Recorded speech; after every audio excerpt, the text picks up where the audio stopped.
Recognize Representative Titus. Thank you. Well, while we're hearing about devastating cuts that are coming from the other side of the aisle, I'd like to talk about maybe some productive ways that we could enhance the mission through the State Department. One of those, I believe, is establishing a diplomatic reserve corps. That's an initiative that I believe would make the State Department more agile and better able to respond to crises around the world more quickly.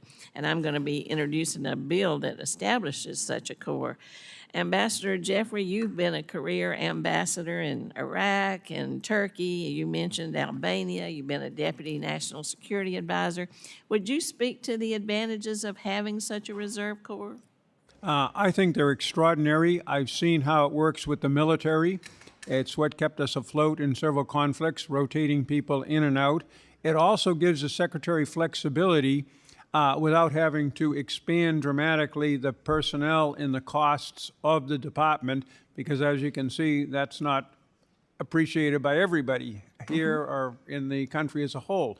A reserve corps would be much cheaper and in some respects more flexible, because these are people who are ready to go on an instant's notice. In many cases, we've tried variants of this on an experimental basis before, and I think it proved its worth. So I would strongly support that, because there will be surges. We're going to be involved in the kind of thing we did in Iraq and Afghanistan. Sooner or later, one way or the other, we have been through the history of the Foreign Service and the U.S. government.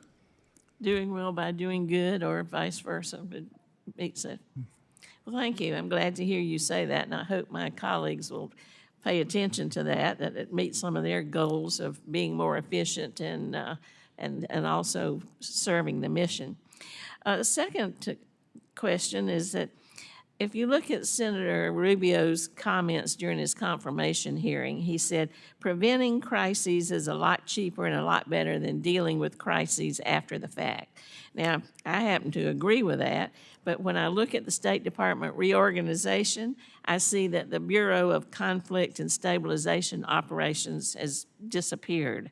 I don't see it on the new organization chart. Looks like it's going to sunset according to the fact sheet.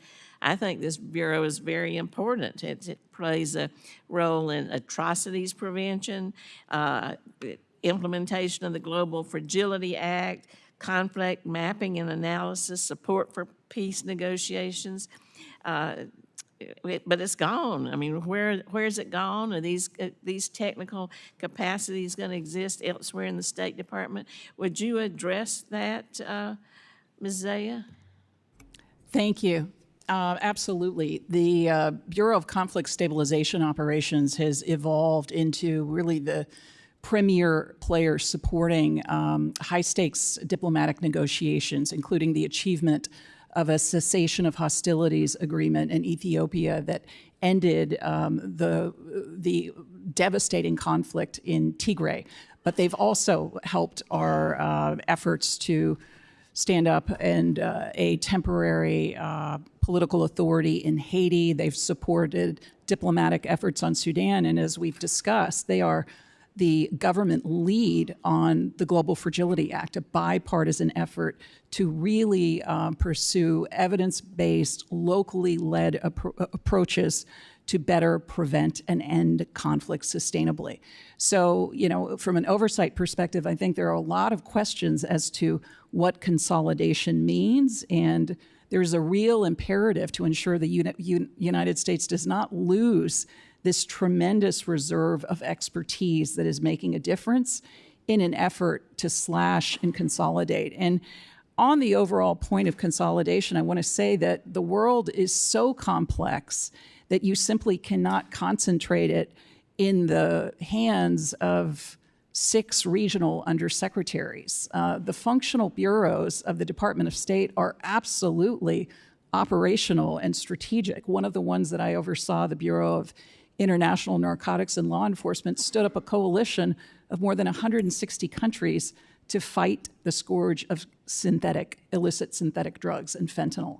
So this is really a moment for all players on the field, not to take out our team members in a short-sighted effort to streamline that undercuts our interests. Thank you very much. I yield back.